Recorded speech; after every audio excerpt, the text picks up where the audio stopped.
അവർക്ക് പ്രാന്തായതാണോ അതോ നമ്മുടെ ഭാഗ്യത്തിനാണോ എന്നൊന്നും അറിയില്ല. ഇങ്ങനെ ലാഭത്തിന് എനിക്കിതുവരെ കിട്ടിയിട്ടില്ല. നമ്മൾ പിന്നെ ഈ ഫീൽഡിലോട്ടൊക്കെ ഇപ്പോൾ ഇറങ്ങുന്ന സമയമല്ലേ. എന്നാലും കുറേ നാളായി ഇങ്ങനെയൊക്കെ വാങ്ങിയിട്ട് ചന്തയിലൊന്നും പോയാൽ ഈ റേറ്റിന് കിട്ടേയില്ല. ഹൈപ്പർ മാർക്കറ്റിലായാലും അങ്ങനെ തന്നെ.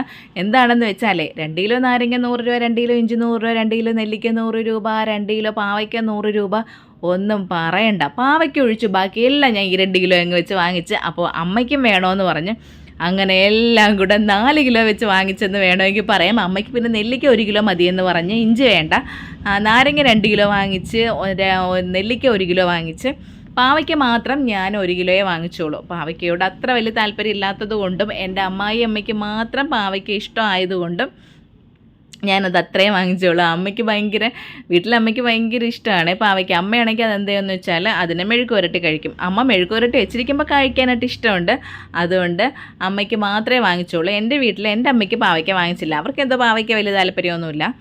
അങ്ങനെ സാധനങ്ങളൊക്കെ വാങ്ങി ഇവിടെ ഈ വണ്ടി പോകുമ്പോഴേ വണ്ടിയുടെ ഫ്രണ്ടിൽ എപ്പോൾ നോക്കിയാലും പെണ്ണുങ്ങളുടെ ഒരു കൂട്ടം തന്നെ കാണും. ഞാൻ ആദ്യം നോക്കിയപ്പോൾ ഈ വണ്ടി ജംഗ്ഷനിലായിരുന്നു. അപ്പോൾ ഞാൻ പറഞ്ഞതാണ് നേരെ വരികയാണെങ്കിൽ അങ്ങോട്ട് വരണേ, അവിടെ ഒരു കണ്ണാടിക്കടയുണ്ട്, അവിടെ ഒന്ന് നിർത്തിയാൽ മതിയെന്ന് പറഞ്ഞ്. അയ്യോ, ഞാൻ ഇപ്പോൾ വാങ്ങിച്ചപ്പോഴുള്ള തിരക്ക് കുറവ് മാത്രമേ ഉള്ളൂ. പിന്നീട് അവിടെ ഒരു ആൾക്കൂട്ടം തന്നെ ആയി നമ്മുടെ കടയുടെ ഫ്രണ്ടിൽ. അങ്ങനെ ഇതെല്ലാം വാങ്ങിച്ചു ഒരു ചാക്കോടുകൂടെ വീട്ടിലെത്തിയപ്പോഴേക്കും അമ്മ ഇവിടെ ബറോട്ട അടിച്ചുകൊണ്ടിരിക്കുകയാണ്. അമ്മ ഭയങ്കര ബറോട്ട അടിക്കാരിയായിട്ട് ബറോട്ട അടിക്കുകയാണ്. കേശുവിനാണെങ്കിൽ ബറോട്ട ഭയങ്കര ഇഷ്ടമാണ്. അമ്മ ബറോട്ട അടിക്കണത് നോക്കി നിന്നിട്ട് ഇതെല്ലാം കൊണ്ടിങ്ങനെ അതിൻ്റെ സൗന്ദര്യം ആസ്വദിച്ചുകൊണ്ട് നിൽക്കുകയാണ്. ഇത്രയും സംഭവങ്ങൾ കിട്ടിയല്ലോ. ഇഞ്ചിയൊക്കെ ആകുമ്പോഴേക്കും എത്ര കാലം വേണമെങ്കിലും കിടക്കും. പിന്നെ ഞാൻ കേട്ടിട്ടുണ്ട് ഇഞ്ചി ഇല്ലെന്നുണ്ടെങ്കിൽ കുഴിച്ചിട്ടിരുന്നാലും മതി, അത് അങ്ങ് കിടന്നോളൂന്ന്. അപ്പോൾ നല്ല ഇഞ്ചിയായിരുന്നു കേട്ടോ. നമ്മളീ പറയുമല്ലോ അയ്യോ അത് മുറ്റ് നല്ല പിഞ്ചാണെന്ന്, അങ്ങനെ ഒന്നുമല്ല. ഇഞ്ചി നല്ല സൂപ്പർ ഇഞ്ചിയായിരുന്നു. അങ്ങനെ പിന്നെ ഞാൻ വിചാരിച്ചു അമ്മയെ സഹായിക്കാമെന്ന്. അമ്മ ബറോട്ട അടിച്ചത് മുട്ട പോലും ഇല്ലാണ്ടാണ് അമ്മ ബറോട്ട അടിച്ചത്. ഭയങ്കര സോഫ്റ്റായിരുന്നു, ഭയങ്കര ടേസ്റ്റും ആയിരുന്നു കേട്ടോ. കേശുവിന് ഇനി ഇത് മതി, അങ്ങനെ ഇനി മുട്ടക്കറിയും കൂടെ വെച്ച് ഇതങ്ങ് കഴിക്കണം. അങ്ങനെ അമ്മയെ സഹായിക്കാനായിട്ട് അമ്മ ബറോട്ട അടിച്ചു തരും, ഞാനത് ചുട്ടെടുക്കും. കുഞ്ഞൻ ബറോട്ടയാണ്, എന്നാലും സാരമില്ല. നമുക്ക് എണ്ണം കൂട്ടാൻ വേണ്ടി അമ്മ കുറച്ച് ചെറുതാക്കിയാണ് ഉണ്ടാക്കിയത്. പക്ഷേ അതിങ്ങനെ നല്ല ഭംഗിയായിട്ട് എന്ത് പറയട്ടെ നല്ല സോഫ്റ്റ് ആയിരുന്നു. ഇടയ്ക്ക് ഒരു ദിവസം നമ്മളിങ്ങനെ പൊറോട്ട അടിച്ചിട്ടുണ്ടായിരുന്നേ, അപ്പോഴേക്കും ഇത്രയും സോഫ്റ്റ് ആയില്ല. പക്ഷേ ഇതെനിക്ക് അറിഞ്ഞൂടാ, നല്ല സോഫ്റ്റായി.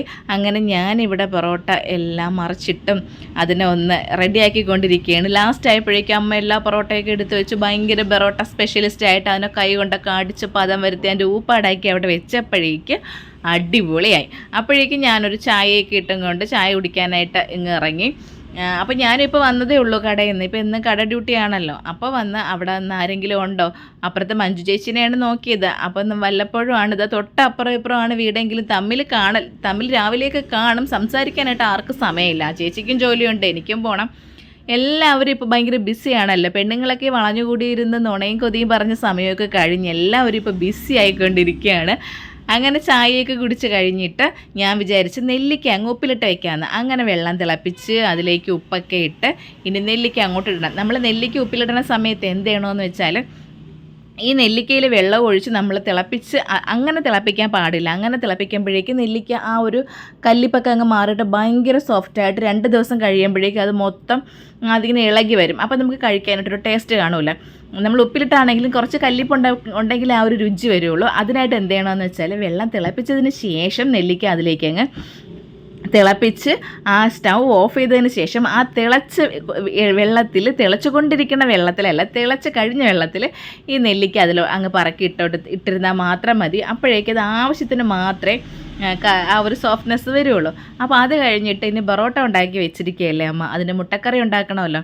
അങ്ങനെ സവോളയൊക്കെ കട്ട് ചെയ്തെടുക്കുകയാണ് മുട്ടക്കറി വെക്കാനായിട്ട്. ഇപ്പോൾ കുക്കർ മുട്ടക്കറി ആയതുകൊണ്ട് വലിയ ടെൻഷനില്ല, പെട്ടെന്ന് നല്ല വെണ്ണ പോലെ വെന്ത് ഉള്ളി ഇങ്ങ് കിട്ടുകയും ചെയ്യും. ബാക്കി നമ്മളൊന്നും അറിയണ്ട, നിമിഷം കൊണ്ട് മുട്ടക്കറിയും ആവും. അങ്ങനെ മുമ്പ് നമ്മൾ എന്ത് ചെയ്യുന്നറിയാമോ, അപ്പം ഞാനൊരു ക്യാപ്സിക്കം ഇരുന്നതുകൊണ്ട് ക്യാപ്സിക്കം കൂടി ഇട്ട് കൊടുത്തത്. എൻ്റെ അമ്മയാണ് മുട്ടക്കറിയിൽ ക്യാപ്സിക്കം ഇട്ട് ഞാൻ കണ്ടിട്ടുള്ളത്. ഞങ്ങളങ്ങനെ ക്യാപ്സിക്കം ഒന്നും ഇടാറില്ലെന്ന് പറഞ്ഞാൽ വാങ്ങിക്കാറില്ല. വീട്ടിൽ അമ്മ 2 ക്യാപ്സിക്കം എപ്പോഴും വാങ്ങിച്ചു വെച്ചിരിക്കും. അമ്മ ഇതിലൊക്കെ അങ്ങനെ ഇടാറുമുണ്ട്. അപ്പോൾ ചില സമയങ്ങളിൽ നല്ല കളർഫുള്ളായിട്ട് ഹൈപ്പർ മാർക്കറ്റിൽ ക്യാപ്സിക്കം ഇരിക്കുന്നത് കാണാം, പച്ചയും മഞ്ഞയും ചുവപ്പും എല്ലാമൊക്കെ ആയിട്ട്. ഇപ്പോൾ എനിക്ക് പച്ച മാത്രമേ കിട്ടിയുള്ളൂ. അങ്ങനെ ഞാൻ മുട്ടക്കറിക്കുള്ളതൊക്കെ റെഡിയാക്കി വെച്ചിട്ട് അതിൽ 1 ഇഞ്ചി എടുത്ത് ഈ ബക്കറ്റിലങ്ങ് കുഴിച്ചിട്ട് അവിടെ കിടന്നങ്ങ് പൊടിച്ച് ആ ബക്കറ്റ് നിറയെ ഇഞ്ചിനി എനിക്ക് വിളവെടുക്കണം. അപ്പോൾ അതിനായിട്ട് കൊണ്ട് കുഴിച്ച് വെച്ചതാണ്. ഇനി ഈ വാങ്ങിക്കൊണ്ട് വന്നതെല്ലാം അച്ചാറിടണം, ഉപ്പിലിടണം, അതിനാണല്ലോ വാങ്ങിയത്. എന്നിട്ട് ഞാൻ ഇതിന് കുറേ നാരങ്ങ പിഴിയാനായിട്ട് മാറ്റി വെച്ച്. ഇനി നെല്ലിക്കയും നാരങ്ങയും കൂടെ ഇന്ന് കഴുകി ഊറ്റി അങ്ങ് വെച്ചിരുന്നാൽ നാളെ ആവുമ്പോഴേക്ക് അതിൻ്റെ എല്ലാമൊക്കെ മാറിയിട്ട് എന്ത് പറയാനായിട്ട് അതിൻ്റെ ഈ വെള്ളമൊക്കെ നനവൊക്കെ മാറിയിട്ട് നല്ല ഉണങ്ങിയിരിക്കുമല്ലോ. അപ്പോൾ ഈ നനവോടുകൂടെ നമ്മൾ അച്ചാറൊക്കെ ഇട്ട് വെക്കുമ്പോഴാണ് വെള്ള നനവിലാണ് ഈ സംഭവങ്ങളെല്ലാം പെട്ടെന്ന് ചീത്തയായി പോകുന്നത്. ഒരു ശകലം പോലും വെള്ളമില്ലാണ്ട് നമ്മൾ അച്ചാറിട്ട് വെച്ചാലുണ്ടല്ലോ, അയ്യോ കിടിലിന് അച്ചാറായിരിക്കും.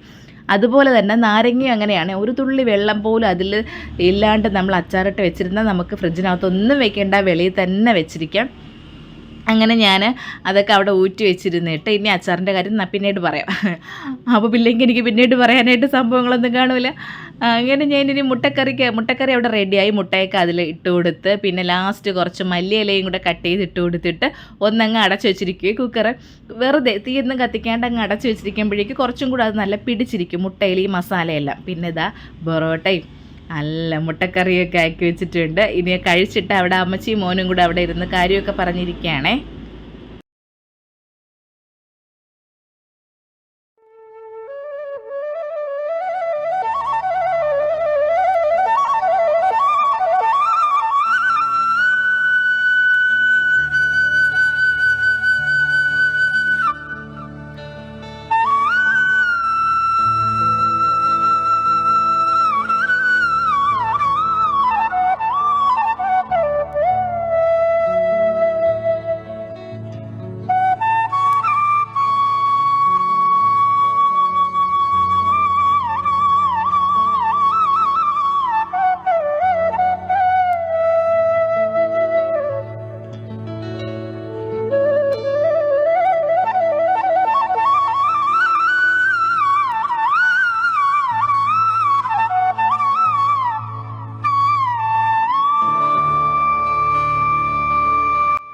അപ്പോൾ നേരത്തെ വരെ കാണിച്ചത് തലേദിവസത്തെ വീഡിയോ ആയിരുന്നു. ഇതാണ് ഇന്നത്തെ വീഡിയോ. അപ്പോഴേക്കും മീൻ കൊണ്ട് വന്നിട്ടുണ്ടായിരുന്നേ. മീൻ നമുക്ക് കൊഴിയാള മീനാണ് കിട്ടിയത്. അപ്പോൾ കേശുവിൻ്റെ വായിൽ മുള്ളുകൊണ്ടോ അതൊക്കെ പുള്ളിക്കാരൻ വീഡിയോ കണ്ടായിരുന്നു. അപ്പോൾ അതിൻ്റെ കാര്യങ്ങളൊക്കെ ചോദിച്ചുകൊണ്ട് നിന്നിട്ട് ആൾ പോയി. ഞാൻ എന്താ വിളക്ക് തേക്കാനായിട്ട് എടുത്തിട്ടേ ഉള്ളൂ. ഇനി വിളക്കൊക്കെ തേച്ച് വിളക്ക് കത്തിക്കണം. അമ്മയാണേ മീനും കൊണ്ട് പോയത്. അപ്പോൾ എന്ത് പറയാനായിട്ട് നമുക്ക് നേരെ വെളുക്കുമ്പോൾ തൊട്ട് അതിരാവിലെ തൊട്ട് മീൻകാർ വന്നു തുടങ്ങും. ആദ്യം വരണത് ഈ മീൻകാരൻ ചേട്ടനാണ്. പിന്നെ അങ്ങോട്ടൊരു 4-5 പേര് വരും. പക്ഷെ നമ്മളെല്ലാവരുടെ കയ്യിൽ നിന്നും അങ്ങനെ മീൻ വാങ്ങാറില്ല. നമുക്ക് വിശ്വാസമുള്ള കുറച്ച് ആൾക്കാരുണ്ടല്ലോ, അവർ കൊണ്ടുവരുന്ന മീനിന് പ്രശ്നം കാണില്ല. ആൾക്കാരോടെയുള്ള വിശ്വാസം, അവർ കൊണ്ടുവരുന്ന സാധനങ്ങളോടെയുള്ള വിശ്വാസം, അതുകൊണ്ട് ഇതാ ഈ പുള്ളിക്കാരൻ്റെ നിന്നും പിന്നെ വേറൊരാളും കൂടെ വരും. ഈ 2 പേരിൽ നിന്ന് മാത്രമാണ് മീൻ വാങ്ങണത്. ബാക്കി കൊണ്ടുവരണവരൊക്കെ നല്ല മീനായിരിക്കാം, ആൾക്കാർ നല്ലതായിരിക്കാം. പക്ഷെ നമുക്ക് അത്ര പരിചയമില്ലല്ലോ. ഇവരെയൊക്കെ ആകുമ്പോൾ നമുക്ക് വർഷങ്ങളുകൊണ്ട് അറിയാം. അങ്ങനെ മീനൊക്കെ വാങ്ങിച്ച് വെച്ചിട്ട് അമ്മ മീനിൻ്റെ കാര്യം ഇങ്ങനെ പറഞ്ഞുകൊണ്ടിരിക്കുകയാണ് അവിടെ നിന്നും കൊണ്ട്. അന്ന് കിട്ടിയ ഇന്നും കണ്ണൻകൊഴിയാളായിരുന്നു. അന്ന് കിട്ടിയതാണെങ്കിൽ ഇതിൻ്റെ ഡബിളുള്ള കണ്ണൻകൊഴിയാളായിരുന്നു. അതൊക്കെ പറഞ്ഞുകൊണ്ടിരിക്കുകയായിരുന്നു. പോസ്റ്റിൽ ഇന്നലെയാണെങ്കിൽ ഇന്നിപ്പോൾ പോസ്റ്റിൽ ലൈറ്റ് ഇതുവരെ പോയിട്ടില്ല. ഒരു 6:30-7 മണിയൊക്കെ ആകുമ്പോഴാണ് ലൈറ്റ് അണയ്ക്കുന്നത്. ഇന്നലെ രാവിലെയല്ലേ, ഇന്നലെ രാത്രി കുറേ പ്രാവശ്യം കറണ്ട് പോയി വന്ന് ലാസ്റ്റ് ആയപ്പോഴേക്ക് കറണ്ട് പോയിട്ട് വന്നപ്പോഴേക്ക് പോസ്റ്റുകളിലെ ലൈറ്റ് ഒന്നും കത്തിയില്ല. എൻ്റെ പൊന്നോ, കുറ്റി ഇരുട്ടെന്ന് പറഞ്ഞാൽ വെളിയിറങ്ങാൻ പേടിയായിപ്പോയി. അത്രയ്ക്ക് ഇരുട്ടായിരുന്നു. അത് രാവിലെ എഴുന്നേറ്റിട്ട് അങ്ങനെ തന്നെ. ഇപ്പോഴാണെന്നുണ്ടെങ്കിൽ 6:30 ആയാലേ നേരം വിളക്കുള്ളൂ. 6 മണിക്കൊക്കെ പുറത്തോട്ട് ഇറങ്ങാനായിട്ട് ഞാൻ നടക്കാനൊന്നും പോയില്ല. കാരണം ഒട്ടും വെളിയിലിറങ്ങാൻ പറ്റില്ല, ഭയങ്കര ഇരുട്ട്. പിന്നത്തെ കാര്യം അറിയാമല്ലോ, ഞാൻ പറഞ്ഞില്ലേ പാമ്പും പട്ടിയും കാരണം ഇവിടെ നിവർത്തിയില്ല. ഇപ്പോൾ കുറേ നാളായി, കുറേ ദിവസമായി, 2 ആഴ്ചയായി പാമ്പിനെയൊക്കെ കണ്ടിട്ട്. പട്ടികൾ പിന്നെ പറയണ്ടല്ലോ. അങ്ങനെ വിളക്കെല്ലാം തേച്ച് ഇനി പൂവൊക്കെ പറിച്ച് വെച്ചിട്ട് വിളക്ക് കത്തിക്കണം. അപ്പോൾ എൻ്റെ ബ്രഹ്മമുഹൂർത്ത വിളക്ക് കത്തിക്കലൊക്കെ നിന്നിട്ടുണ്ട്. ഇനി എനിക്ക് വീണ്ടും അതൊന്ന് റീസ്റ്റാർട്ട് ചെയ്യണമെന്നുണ്ട്. ഒരു 41 ദിവസം അങ്ങനെ കത്തിച്ചാൽ നമ്മൾ വിചാരിക്കുന്ന കാര്യങ്ങൾ, മനസ്സിൽ എന്താഗ്രഹം നമ്മൾ വിചാരിച്ചിട്ട് അങ്ങനെ ചെയ്താലും അത് സാധിക്കുമെന്നാണ്. അപ്പോൾ ഇനി അതൊന്ന് സ്റ്റാർട്ട് ചെയ്യണം. പിന്നെ അതുപോലെ തന്നെ വ്രതം പിടിക്കലും കാര്യങ്ങളൊക്കെ ഞാൻ നിർത്തി വെച്ചിരിക്കുകയാണ്. ശനിയാഴ്ച വ്രതം പിടിക്കുമായിരുന്നു. അതുപോലെ തന്നെ നമ്മൾ നവരാത്രി വ്രതം പിടിച്ചിട്ടുണ്ടായിരുന്നു, ശിവരാത്രി വ്രതം പിടിക്കുമായിരുന്നു, വ്യാഴാഴ്ച വ്രതം പിടിച്ച്. ഇപ്പം ഞാൻ ഒരു വ്രതവും അങ്ങനെ പിടിക്കാറില്ല. ഇനി എന്തെങ്കിലുമൊക്കെ ഓരോ വ്രതങ്ങൾ പിടിച്ചു തുടങ്ങണം. അങ്ങനെ പിന്നെ നമ്മുടെ എരിക്കിൻ്റെ ഞാൻ ആ ഒരു ഷോർട്സൊക്കെ ഇട്ടിട്ടുണ്ടായിരുന്നു, FBയിലേക്ക് പോസ്റ്റ് ഇട്ടിട്ടുണ്ടായിരുന്നു. എരിക്കിൻ്റെ കായിൽ നിന്ന് ഉണ്ടാക്കിയ ആ ഒരു തിരുത്തുണി വെച്ചിട്ടാണ്, തിരുത്തുണി എന്ന് പറയാൻ പറ്റില്ലല്ലോ, തിരി വെച്ചിട്ടാണ് വിളക്ക് കത്തിക്കുന്നത്. ഭയങ്കര ഐശ്വര്യമാണ്, ഞാൻ സിൻസിയറായിട്ട് പറയുകയാണ്, ഭയങ്കര ഐശ്വര്യമാണ്. അതുപോലെ തന്നെ വിളക്ക് പടർന്ന് കത്തൂല.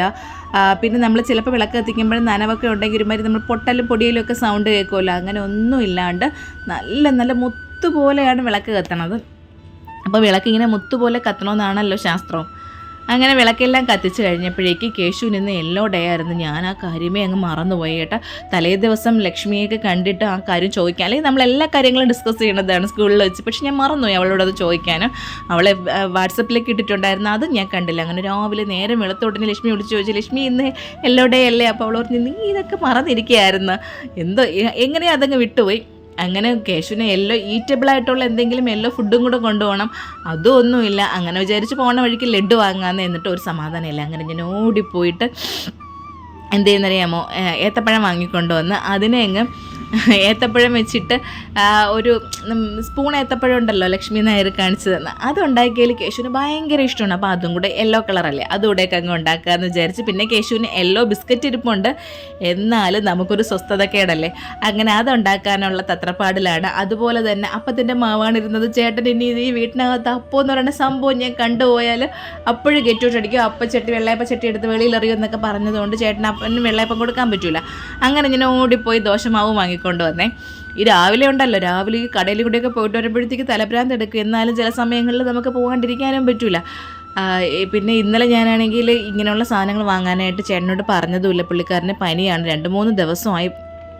പനിയെന്ന് പറഞ്ഞിട്ട് കാര്യമില്ല, റെസ്റ്റ് എടുക്കാൻ പറ്റണ്ടേ, ഹോസ്പിറ്റലിൽ പോലും പോകാൻ പറ്റാതെ നമ്മൾ ആ രീതിയിലുള്ള ഓടണ സമയമാണിത്. ഞാൻ കുറേ ദിവസം നിങ്ങളുടെ പറയണില്ലേ, എനിക്ക് നിങ്ങളുടെ അടുത്തൊരു കാര്യം പറയാനുണ്ട്, ഒരു സന്തോഷ വാർത്തയുണ്ട്, നമ്മളിപ്പോൾ ഓട്ടമാണ്. അങ്ങനെ ഒരു കാര്യം നിങ്ങളോട് പറയാത്തത് ഇതുവരെയുള്ള എൻ്റെ ലൈഫിൽ പറയാത്ത കാര്യം അത് മാത്രമേ ഉള്ളൂ.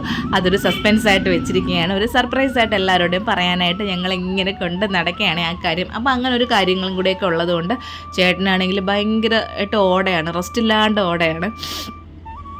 അപ്പോൾ അതുകൊണ്ട് പിന്നെ പുള്ളിക്കാരൻ്റെ അടുത്ത് ഞാൻ എന്തൊക്കെ രാത്രി വേണമെന്ന് ചോദിച്ചിട്ട് ഞാൻ പറഞ്ഞതുമില്ല. അങ്ങനെ ഇതുണ്ടാക്കാനായിട്ട് ഭയങ്കര ഈസിയാണ്. നമ്മൾ ഏത്തപ്പഴം എടുക്കണം, കൈകൊണ്ട് നന്നായിട്ട്, കൈകൊണ്ടോ എന്തെങ്കിലും കൊണ്ട് നല്ല അതിനൊന്ന് ഇടിച്ച് പദം വരുത്തി അതിനെ ആ പരുവാക്കി എടുത്തിട്ട് അതിലേക്ക് ഞാൻ ഇപ്പോൾ കോൺഫ്ലോർ ഇട്ട് കൊടുത്തിട്ടുണ്ട്. പിന്നെ മഞ്ഞൾപ്പൊടി ഇട്ട് കൊടുക്കേണ്ട ആവശ്യമില്ല, ഞാൻ കുറച്ചും കൂടെ മഞ്ഞ കളർ ആയിക്കോട്ടെ എന്ന് വിചാരിച്ചിട്ട് കുറച്ച് മഞ്ഞൾപ്പൊടിയും പിന്നെ പഞ്ചസാരയൊക്കെ ഇട്ട് കൊടുത്തിട്ട് നമ്മൾ സ്പൂൺ വെച്ച് കോരി ഒഴിച്ചെടുത്താൽ മതി, നല്ല അടിപൊളിയായിട്ട് വന്നോളും. അങ്ങനെ അതൊക്കെ കഴിഞ്ഞ് കേശു യെല്ലോ ഡ്രസ്സിൽ സ്കൂളിലൊക്കെ പോയി. പിന്നെ നേരെ കടയിൽ വന്നിട്ട് 2 കടയും തുറന്ന് അപ്പോഴേക്ക് ചേച്ചി വന്ന്, ചേച്ചി അതെല്ലാം തൂത്ത് തുടച്ചുകൊണ്ടിരിക്കുകയാണ്. കട ഇങ്ങനെ മുട്ടായി പോലെ ഇട്ടേക്കണം, അതല്ലേ ഒരു രസം.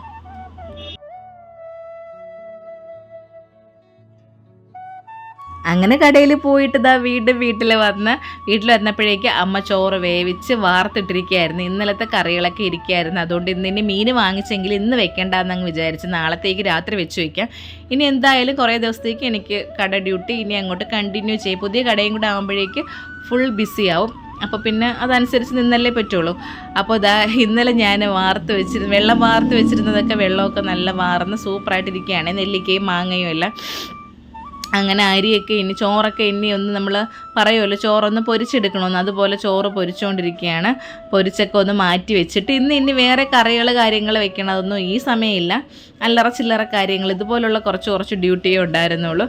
അപ്പോൾ ഇനി ഒരു നാരങ്ങ ഇഷ്ടം പോലെ ഇരിക്കുകയില്ലേ ഇനി.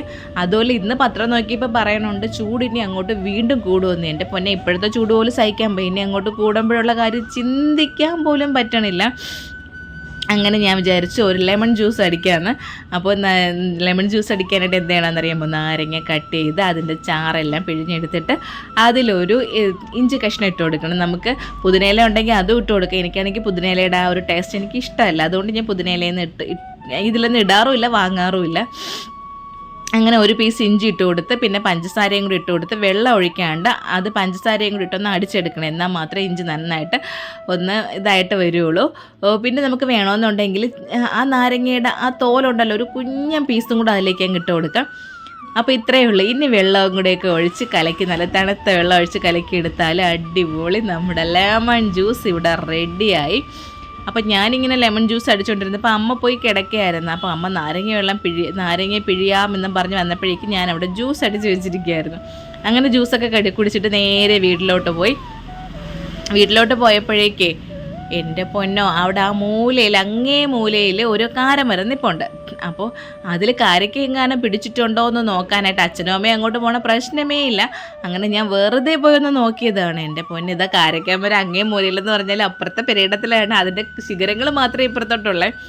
ചെന്ന് നോക്കിയപ്പോഴുണ്ട് ഇഷ്ടം പോലെ കാരയ്ക്ക അങ്ങ് ഇറിഞ്ഞിൽ പോലെ പിടിച്ച് കിടപ്പുണ്ട്. പിന്നെ വേറൊരു കാര്യം, ഞങ്ങൾ എടുത്തില്ലെന്നുണ്ടെങ്കിൽ അത് ആർക്കും ഉപയോഗമില്ലാണ്ട് അത് മൊത്തം കൊഴിഞ്ഞു പോകും, ആരും വരില്ല അതൊന്നും എടുക്കാനായിട്ട്. അപ്പോൾ എനിക്ക് കൈകൊണ്ട് എടുക്കാൻ പറ്റണേ അത്രത്തോളം ഞാൻ കൈകൊണ്ട് എടുത്തിട്ടുണ്ടായിരുന്നു. ബാലൻസൊക്കെ അങ്ങ് മേളിൽ നിൽക്കുകയാണ്. പിന്നെ ഈ കാരയ്ക്കൊക്കെ ഒരു പ്രശ്നമുള്ളത്, മാങ്ങ പോലെയൊന്നും അല്ല, നമുക്കിങ്ങനെ തോട്ട കൊണ്ട് പെട്ടെന്നൊന്നും അടിച്ചിടാനൊന്നും പറ്റില്ല, അതിൻ്റെ ഞെട്ടിന് ഭയങ്കര കട്ടിയാണ്. അപ്പോൾ അതുകൊണ്ട് എന്ത് പറയാനായിട്ട്, നമ്മളിങ്ങനെ കുറേ നേരം ഇങ്ങനെ അടിച്ചടിച്ചാലേ അത് താഴെ വീഴുള്ളൂ. എനിക്കാണെങ്കിൽ ഇതൊക്കെ കാണുമ്പോഴുണ്ടല്ലോ, എനിക്കറിഞ്ഞൂടെ ഭയങ്കര ഒരു ആക്രാന്തമാണ്. മൊത്തത്തിൽ വേണോ വേണ്ട അതൊന്നുമല്ല, മൊത്തത്തിൽ അങ്ങ് കൊണ്ടുപോകാനായിട്ട് തോന്നും. അങ്ങനെ ഞാൻ പറഞ്ഞപ്പോഴാണ് അമ്മ, എൻ്റെ പൊന്നെ ഞാൻ കണ്ടതുപോലും ഇല്ലത് അവിടെ, അവളിപ്പോൾ ഫുള്ള് കൊണ്ടുപോകുമെന്ന് അമ്മ അവിടെ എന്ന് പറയണുണ്ടേ. ഞാനതെനിക്ക് കിട്ടിയ അത്രയും പറിച്ചെടുത്ത് ഇനിയും നിൽപ്പുണ്ട്. എന്നിട്ട് ഞാൻ പറിച്ച് മാറിയിട്ട് വീണ്ടും നോക്കുമ്പോഴേക്കും അതിൻ്റെ ഇടയിൽ വീണ്ടും നിൽക്കുകയാണ്. എനിക്കറിഞ്ഞുണ്ട് ഇത് ഉപ്പിലിട്ടും അച്ചാറിട്ടും ഭയങ്കര ടേസ്റ്റാണ്. അച്ചാറിട്ട് കഴിക്കുമ്പോഴേക്ക് എന്തോ എനിക്ക് ഭയങ്കര ഇഷ്ടമാണ് അച്ചാറിട്ട് കഴിക്കുക. പുളിപ്പും കാര്യങ്ങളൊന്നുമില്ല, പക്ഷേ അതിൻ്റെ അരപ്പ് ആ കാരയ്ക്കും കൂടെ കഴിക്കുമ്പോൾ അതൊരു ടേസ്റ്റാണ്. പിന്നെ ഈ കാരയ്ക്ക നല്ലാണ്ട് അങ്ങോട്ടൊക്കെ വേറെ എന്തെങ്കിലും പേരുണ്ടോ എന്ന് എനിക്ക് അറിഞ്ഞുകൂടാ. ഞാൻ ഷോർട്സ് ഇട്ട സമയത്ത് കാരയ്ക്ക അതെന്താണെന്നൊക്കെ ചോദിച്ച് കമൻ്റ് ഉണ്ടായിരുന്നു. സത്യം പറഞ്ഞാൽ ഇതിൻ്റെ വേറൊരു പേര് പറഞ്ഞു തരാനായിട്ട് എനിക്ക് അറിഞ്ഞുകൂടാ. ഞങ്ങൾ കാരയ്ക്ക എന്ന് പറയുന്നുണ്ട്, കാരയ്ക്കയുടെ പേര് കാരയ്ക്കെന്ന് മാത്രമേ എനിക്കറിയാവൂ. അപ്പോൾ ഈ സംഭവം കണ്ടല്ലോ, ഇതാണ് സംഭവം. അപ്പോൾ ഇതിന് നിങ്ങളുടെ നാട്ടിൽ വേറെ എന്തെങ്കിലുമാണ് പേര് പറയണമെങ്കിൽ ഒന്ന് കമൻറ്റ് ചെയ്യണേ, അറിയാനുള്ള ആഗ്രഹം കൊണ്ട് പറയണതാണ്. അങ്ങനെ കാരയ്ക്കൊക്കെ എടുത്ത് നേരെ ഇനി ചെന്ന ഉടനെ ഇതിനെ അങ്ങ് ഉപ്പിലിടണം. അതാണ് ആദ്യത്തെ പരിപാടി. അങ്ങനെ ആ പുല്ലിൻ്റെ ഇടയിൽ നിന്നൊക്കെ വന്നപ്പോഴേക്കും ഇതാ പാൻറ്റിലൊക്കെ ഇതുപോലത്തെ പുല്ല് ഇങ്ങനെ എന്താ പറയുക പിടിച്ചിരിക്കുകയായിരുന്നു. പണ്ടേ നമ്മളിങ്ങനെ സ്കൂളിലൊക്കെ പോകുമ്പോഴേക്കും ഇങ്ങനെയൊക്കെ പോകുമ്പോഴേക്കും ഉണ്ടല്ലോ, നമുക്ക് അവിടെയൊക്കെ റബ്ബർ കാർഡ് ഉണ്ടായിരുന്നു. അങ്ങനെ പോകുമ്പോഴേക്ക് ഓണപ്പുല്ലെന്ന് പറഞ്ഞൊരു സംഭവം പാവാടയിൽ നിറച്ച് പിടിച്ചിരിക്കും കേട്ടോ. അയ്യോ, പിന്നെ അത് അവിടെ നിന്ന് ഇങ്ങനെ ഇളക്കി എടുക്കാനായിട്ട് ഭയങ്കര പാടായിരുന്നു. ഇപ്പം അതൊന്നും കാണാനില്ല, അത് ഏത് പുല്ലാണെന്ന് പോലും അറിഞ്ഞൂടാ. പാവാടയിൽ ഫുള്ള് ഇങ്ങനെ പിടിച്ചിരിക്കുമ്പോഴാണ് അത്ര ഓണപ്പില്ലാണ് അതിൽ ആയതെന്ന് പറയണത്. ഓണ സമയത്താണോ എന്നും അറിഞ്ഞൂടാ, അതൊന്നും ഒരു ഓർമ്മയില്ല. അങ്ങനെ അതൊക്കെ കഴിഞ്ഞ് പിന്നെ ഞാൻ അതിനിടയ്ക്ക് ഹൈപ്പറിൽ പോയിട്ട്, കാരണം ഉച്ചയ്ക്ക് പോയാൽ മാത്രമേ അവിടെ നിന്ന് വെജിറ്റബിൾ കിറ്റ് കിട്ടുള്ളൂ. 1 മണിക്ക് ശേഷമാണ് അവിടെ കിറ്റ് വെട്ടി അവർ വെക്കണത്. അങ്ങനെ ചേട്ടനെ ഇടയ്ക്ക് ചോറ് കഴിക്കാൻ വന്നപ്പോഴേക്കും ഞാൻ പിന്നെ ചേട്ടൻ്റെ ഒന്ന് വണ്ടി വാങ്ങിക്കൊണ്ട് പോയി ഹൈപ്പറിൽ പോയി കിറ്റും അല്ലാതെ പിന്നെ അല്ലറ കുറച്ച് സാധനങ്ങളൊക്കെ വാങ്ങണമായിരുന്നു. അപ്പോൾ ഇതാ അവിടെ സവാള വെച്ചിരുന്നതാണ്. 1 കിലോ 25 രൂപയേ ഉള്ളൂ. അതെനിക്ക് തോന്നുന്നത് നമുക്ക് ഡാമേജൊക്കെ കുറച്ച് അഴുകിയ പോലത്തെ സവാളയൊക്കെ ഉണ്ടല്ലോ, അവരതിനെ കുളിച്ച് കുട്ടപ്പനാക്കി അതിൻ്റെ ആ തോടൊക്കെ എല്ലാം ഇളക്കി കളഞ്ഞിട്ട് അതിന് തൊലിച്ചിങ്ങനെ കെട്ടി വെച്ചിരിക്കും. 25 രൂപയല്ലേ ഉള്ളൂ. അതുകൊണ്ട് ഞാൻ എന്തായാലും അത് തന്നെ 2 കിലോ അങ്ങ് വാങ്ങി. ഭയങ്കര വിലയല്ലേ സവാളയൊക്കെ, അതങ്ങ് ഫ്രിഡ്ജ് വെച്ചിരുന്നാൽ മതി, വേറെ ഒരു കുഴപ്പവും വരില്ല. സവാള എന്ന് പറഞ്ഞാൽ ഒരുപാട് നാൾ ഇരിക്കേണ്ട സാധനമൊന്നുമില്ല, ഒരു 3 ദിവസം കൂടിപ്പോയാൽ അത്രേ കാണുള്ളൂ. പിന്നെ ഇതാ കിറ്റ് വാങ്ങിച്ചപ്പോഴേക്ക് ഇന്ന് അത്രയും ഇത് മറ്റേ ചൊരക്കെന്ന് പറഞ്ഞ എന്തോ സംഭവമാണല്ലോ, അതങ്ങ് വെട്ടി വാരി ഇട്ടിരിക്കണം കേട്ടോ. നമ്മളാണെങ്കിൽ ഈ സംഭവം ഒന്നിനും അങ്ങനെ എടുക്കാറുമില്ല. ഇത് മെഴുക്ക് വരട്ടാനോ തോരൻ വെക്കാനോ ഒക്കെ നല്ലതാണെന്ന് തോന്നുന്നു എന്ന് ഞാൻ പറയില്ലേ. വെജിറ്റബിൾ കിറ്റ് ഭയങ്കര സംഭവമാണെന്ന് അത് അങ്ങനെ പറഞ്ഞ് ഇന്ന് അവർ കുറേ ചൊരക്കയാണ് വെട്ടി വാരിയും കിട്ടത്. പിന്നെ അല്ലെങ്കിൽ ക്യാരറ്റായിരുന്നു അതിനു വേണ്ടി ഉണ്ടായിരുന്നത്.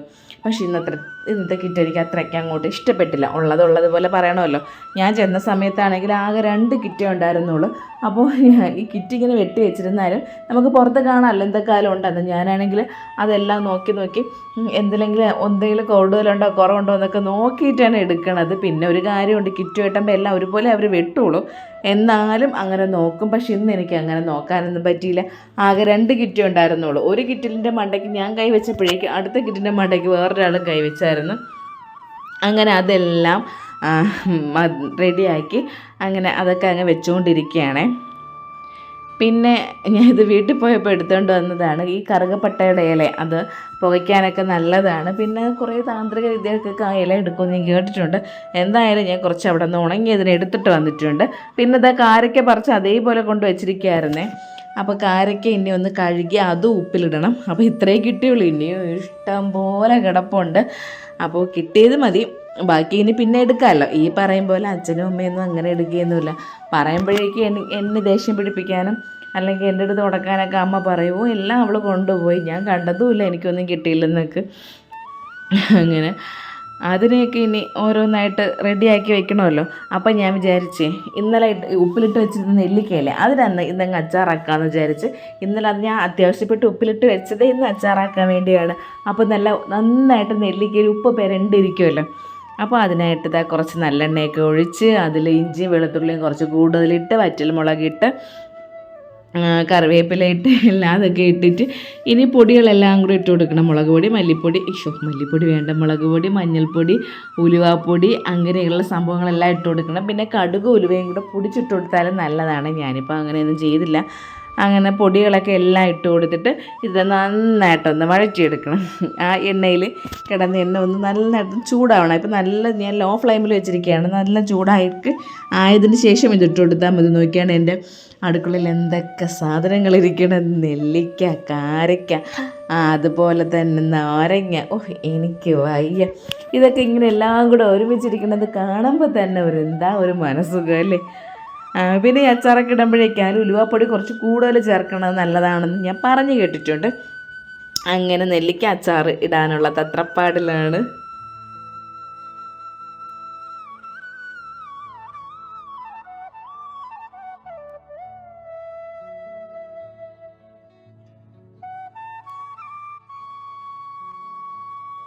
നെല്ലിക്ക അച്ചാറിടുമ്പോഴേ എപ്പോഴും ഒരു ദിവസം നെല്ലിക്ക ഉപ്പിലിട്ട് വെച്ചിട്ട് അച്ചാറിടുന്നതാണ് എപ്പോഴും നല്ലതെന്ന് എനിക്ക് തോന്നാറുണ്ട്. ഓരോരുത്തരുടെ പേഴ്സണൽ എക്സ്പീരിയൻസ് അല്ലേ. എനിക്കിതാണ് കുറച്ചും കൂടി നല്ലതായിട്ട് തോന്നിയിട്ടുള്ളത്. പിന്നെ നെല്ലിക്കയിലാണെങ്കിൽ ഞാൻ കുറച്ച് വെള്ളമൊക്കെ ഒഴിച്ചു കൊടുക്കും. പിന്നെ നെല്ലിക്കയൊന്നും ഒരുപാട് കാലമൊന്നും ഇരിക്കൂലെന്നല്ല ഇരിക്കുമായിരിക്കും. എൻ്റെ വീട്ടിലെ അവസ്ഥയാണ് ഞാൻ പറഞ്ഞത്. പിന്നെ നെല്ലിക്ക ഇതുപോലെ ഈ മുതുക്കനായിട്ട് തന്നെ ഇട്ട് കൊടുക്കേണ്ട ആവശ്യമൊന്നുമില്ല.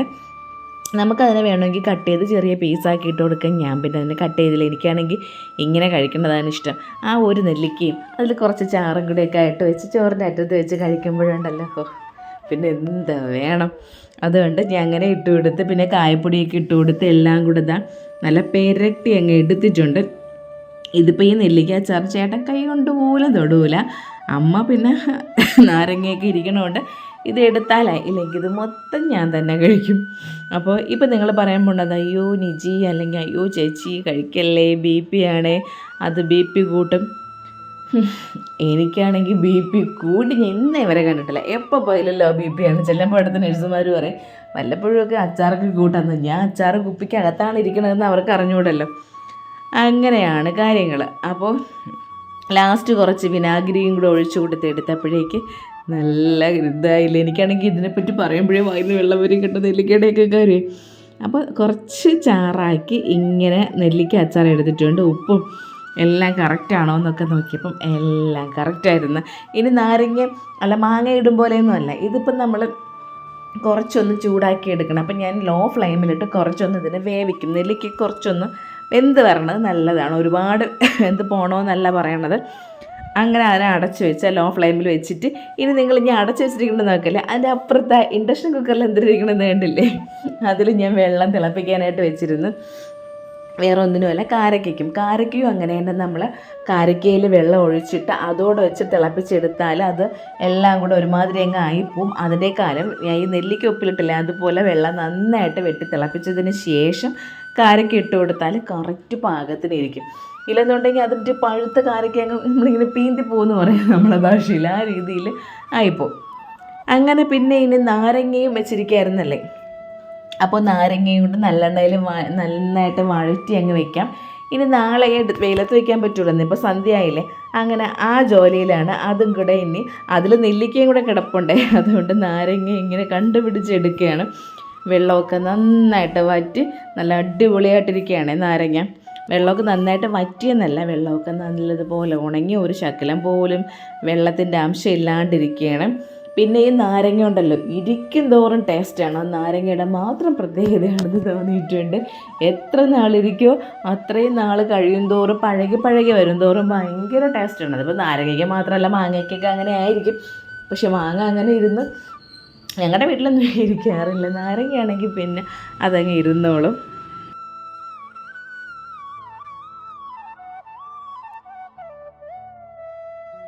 ഈ സമയം കൊണ്ട് കാരയ്ക്കത ഞാനവിടെ അടച്ചു വെച്ചിരിക്കുകയായിരുന്നേ. ഒത്തിരിയൊക്കെ ഉപ്പൊക്കെ പിടിച്ച് കുറച്ചൊന്ന് സെറ്റായിട്ട് വന്നിട്ടുണ്ട്. ഉപ്പ് പിടിച്ചതെന്നല്ല, ആ വെള്ളത്തിൽ കിടന്ന് ഞാനതിൽ ഉപ്പിട്ടില്ല. കാരണം കല്ലുപ്പിരുന്ന ആ ഒരു കുപ്പിക്കകത്തോട്ട് ഇതിനെ ഇട്ട് വയ്ക്കാമെന്ന് വിചാരിച്ചു. പിന്നെ കാരയ്ക്കുള്ളൊരു പാടത്തിരെന്നറിയാമോ, കാരയ്ക്ക ഒന്ന് അവിച്ചെടുത്തേ. ഇനി അതിനെ ഒന്ന് മൂന്നായിട്ട് കീറണം, മൂന്നായിട്ടൊന്ന് വരഞ്ഞു കൊടുക്കണം. കീറണമെന്നല്ല, അതിന് ശേഷം ഉപ്പിലിട്ടാൽ മാത്രമേ ഉപ്പും കായും ഒക്കെ അതിൽ നല്ലതുപോലെ പിടിക്കുകയുള്ളൂ. പിന്നെ കാന്താരി മുളക് ഉണ്ടെങ്കിൽ അത് ഇതിൽ കൂടെ അങ്ങ് വാരി ഇട്ട് കൊടുത്താൽ മതിയായിരുന്നു. കാന്താരി ഇല്ല, അതുപോലെ തന്നെ എരിമുളക് ഉണ്ടല്ലോ, അല്ല മണമുള്ള മുളക്, അതുണ്ടെങ്കിൽ ഈ ഉപ്പിലിടന്മാരുടെ കൂട്ടത്തിലിട്ട് നല്ല എരിവും കൂടെ കിട്ടും. ഈ രണ്ട് സംഭവങ്ങളും ഇല്ല. ഹൈപ്പർ മാർക്കറ്റിൽ കാന്താരി മുളക് ഇരിപ്പുണ്ടായിരുന്നു, പക്ഷെ ഒടുക്കത്തെ വിലയാണ്, അതുകൊണ്ട് ഞാൻ വാങ്ങിച്ചതുമില്ല. പണ്ടൊക്കെ നമ്മുടെ വീട്ടിലേക്ക് എപ്പോഴെങ്കിലും ചെന്ന് ഈ ബാക്കിലോട്ടൊക്കെ ഇറങ്ങുമ്പോഴേ എപ്പോഴെങ്കിലും എവിടെ പോയി നോക്കുമ്പോഴേക്ക് അവിടെ ഒരു കാന്താരി തനിയെ പൊടിച്ച് തനിയെ വളർന്ന് തനിയെ നിറച്ച് കൊല കുത്തി കാച്ച് കിടക്കണത് കാണാം. ഇപ്പം ഞാനിങ്ങനെ പൊന്നേ പോറ്റി ചക്കരയെന്ന് പറഞ്ഞ ഒരു മുളകിൻ്റെ തൈ കാന്താരിയുടെ കാര്യമാണെങ്കിൽ കൊണ്ട് നട്ടാൽ അത് കാണിക്കണം, പുതുമ കാണണം. ഒരു തരത്തിൽ അത് പൊങ്ങി വരയുമില്ല. പൊങ്ങി വന്നാലോ അത് ഒന്നോ രണ്ടോ എന്നെ ബോധ്യപ്പെടുത്താൻ വേണ്ടി മാത്രം കായ്ക്കും. ഇതൊക്കെ തനിയെ പൊടിച്ച് തനിയെ വളർന്ന് തനിയെ വന്നാൽ മാത്രമേ അത്രത്തോളം കരുത്തോടെ നിൽക്കുമെന്ന് എനിക്ക് തോന്നിയിട്ടുണ്ടേ. അപ്പോൾ ഇനി അതൊന്നും പറഞ്ഞിട്ട് കാര്യമില്ല. അങ്ങനെ ഞാൻ ആ കാരക്കയും അങ്ങനെ ഉപ്പിലിട്ട് വെച്ച് പിന്നെ ഇനി എന്ത് ചെയ്യണം, പിന്നെ ഇനി ഉരുളക്കിഴങ്ങ് കറി വെക്കുകയാണ്. രാത്രി ചപ്പാത്തിയും ഉരുളക്കിഴങ്ങ് കറിയും ആക്കാമെന്ന് വിചാരിച്ച് അങ്ങനെ ഉരുളക്കിഴങ്ങ് അവിടെ കറി, ഈ സമയം കൊണ്ട് ഉരുളക്കിഴങ്ങ് കറി വെച്ച്. ഇനി അതിൻ്റെ ലാസ്റ്റായിട്ട് ഫൈനലായിട്ടാണല്ലോ നമ്മളതിൽ മല്ലിയില ചേർക്കുന്നത്. നമ്മളെന്ന് വെച്ചാൽ ഞാനങ്ങനെയാണ് ചേർക്കുന്നത്, ചിലപ്പോൾ നിങ്ങൾ നേരത്തെ ചേർക്കുമായിരിക്കും. അങ്ങനെ മല്ലിയിലയും കൂടെ അതിലോട്ട് കട്ട് ചെയ്തിട്ട് കൊടുത്തിട്ട് ഇനി കടുകും കൂടെ താളിച്ചൊഴിച്ചാൽ ഉരുളക്കിഴങ്ങ് കറി റെഡിയായി. ഇനി ഒരു സന്ധ്യ കഴിഞ്ഞ് കഴിഞ്ഞാൽ, വിളക്ക് കത്തിച്ച് കഴിഞ്ഞ് അടുക്കളയിൽ നിൽക്കുന്ന കാര്യം എനിക്ക് ചിന്തിക്കാൻ പോലും വയ്യ. അതിന് മുന്നേ വയ്യ. ചപ്പാത്തിക്ക് മാവ് നനച്ച് വെച്ചിട്ട് എല്ലാവർക്കും ചപ്പാത്തി ഉണ്ടാക്കാമെന്ന് വിചാരിച്ച് അപ്പോഴേ അമ്മ പറഞ്ഞ്, വേണ്ട, നീ അവന് മാത്രം ചപ്പാത്തി ഉണ്ടാക്കിയാൽ മതി. രാത്രി പിന്നെ കുളിച്ച് കഴിഞ്ഞിട്ട് അമ്മ അടുക്കളയിൽ കയറാനായിട്ട്, കുളിച്ച് വിളക്ക് കത്തിച്ച് കഴിഞ്ഞാൽ പിന്നെ ഭയങ്കര മടിയല്ലേ. അതുമല്ല ഭയങ്കര ചൂട് കേട്ടോ, സഹിക്കാൻ പറ്റാത്ത ചൂട്. അപ്പോൾ അവിടെ നിന്ന് നമ്മൾ ഈ അടുപ്പിൻ്റെ സൈഡിൽ നിന്നാണല്ലോ ചപ്പാത്തി പരത്തി ഉണ്ടാക്കുന്നത്. അപ്പോഴേക്കും നമ്മൾ ചത്തുപോകും. അതുകൊണ്ട് കുറച്ച് അപ്പത്തിൻ്റെ മാവ് ഇരിക്കുകയായിരുന്നു. ചേട്ടൻ വഴക്ക് പറഞ്ഞുകൊണ്ട് നമ്മൾ കാണാണ്ടെടുത്ത് കുറച്ച് ഫ്രിഡ്ജിനകത്ത് വെച്ചിരിക്കുകയായിരുന്നു. അമ്മ പറഞ്ഞു, എനിക്ക് ആ മാവ് മതി, ഞാൻ അതിൽ അപ്പം ഉണ്ടാക്കാം, ചപ്പാത്തി അവർ മാത്രം ഉണ്ടാക്കിയാൽ മതിയെന്ന്. അപ്പോൾ പിന്നെ ഞാൻ വിചാരിച്ചു കുറച്ച് ചോറ് ഇരിപ്പുണ്ട്, അതെനിക്ക് മതി. എനിക്കാണെങ്കിൽ രാത്രി ചോറ് തന്നെ വേണമെന്നാണ് ആഗ്രഹം. കുറച്ചേ ചോറുള്ളൂ. നമ്മൾ ഇന്ന് ചോറ് വെച്ചില്ല, ഇന്നലത്തെ ചോറ് ഊറ്റി അടിച്ചതാണ്. അപ്പോൾ അത് കുറച്ചിരിപ്പുണ്ട്. പിന്നെ അച്ചാറുകളൊക്കെ ഇരിക്കുകയല്ലേ, ഇനി എന്തോന്ന് വേണം. അങ്ങനെ അതൊക്കെ അങ്ങ് റെഡിയാക്കി വെച്ചിട്ട് ചപ്പാത്തിക്ക് മാവ് നനച്ച് അവിടെ വെച്ചിരിക്കുകയാണേ. ഇന്ന് രാവിലെ വാങ്ങിച്ച കൊഴിയാള മീൻ അമ്മ അറുത്ത് കഴുകി വൃത്തിയാക്കി വെച്ചിരിക്കുകയായിരുന്നു. അപ്പം ഞാൻ വിചാരിച്ചു, അമ്മ ഫ്രീസറിൽ വെച്ചിരുന്നു. അപ്പം ഞാൻ എൻ്റെ ഈ ജോലികളൊക്കെ തുടങ്ങുന്നതിന് മുന്നേ അതിനെ എടുത്ത് പുറത്ത് വെച്ചായിരുന്നു.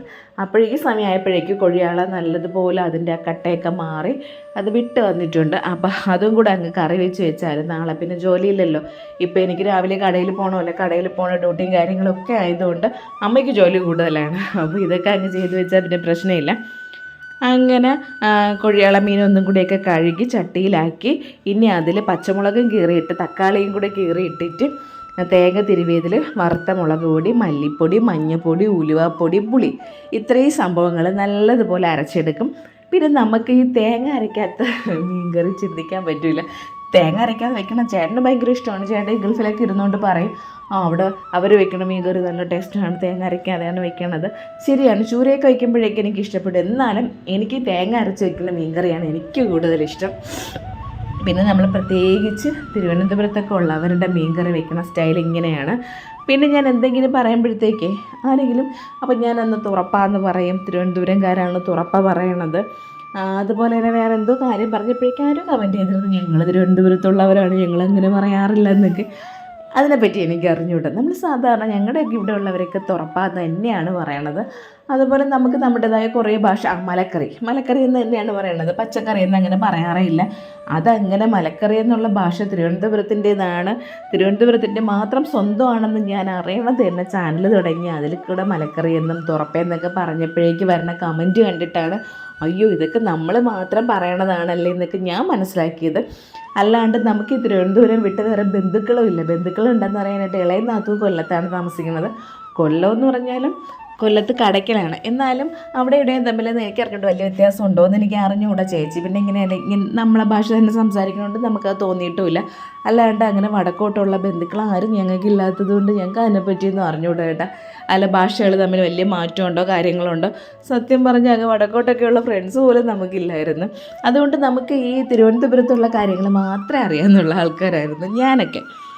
അങ്ങനെ ആ മീൻകറിയൊക്കെ വെച്ച്, മീൻകറി എന്തെന്നറിയാമോ, മീൻകറി അങ്ങനെ വെച്ചിട്ട് ഒരു 2-3 തിളപ്പാകുമ്പോഴേക്ക് അതിനെ അങ്ങ് ഓഫ് ചെയ്ത് അടച്ചു വെച്ചിരിക്കും. എന്നിട്ട് നാളെ എടുത്ത് ഒന്നും കൂടെ തിളപ്പിച്ച് കുറച്ചും കൂടെ വറ്റിക്കണമെങ്കിൽ വറ്റിച്ചിട്ട് കടുകൊക്കെ താളിച്ചെടുത്താലുണ്ടല്ലോ എൻ്റെ പൊന്നോ അപാര ടേസ്റ്റാണ്.